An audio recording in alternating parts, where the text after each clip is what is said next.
Yeah, I kind of started in like 1986. Started when I was about like 13 years old. Just kind of tinkering around with it. And a friend of mine that lived in the neighborhood, said he was going over some guy's house to do some mixing. I'm like, what do you mean by mixing? It's like, yeah, my boy has these turntables.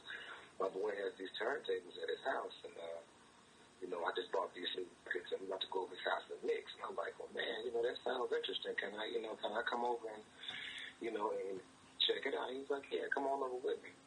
So when I went over to my friend's house, obviously, they had these two turntables, and they had a little mixer in the middle, and they were like blending these records in and scratching and doing tricks, and I was just so amazed by it, so intrigued by it, and I was like, you know what, this is what I want to do.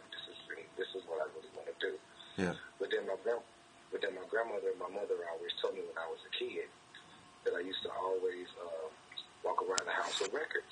Like little 45, like 7-inch records. I would never leave the house without a record. I mean, I would always have records. So, my grandmother would be like, you and these records, you won't go anywhere with them. So, music has always been a niche.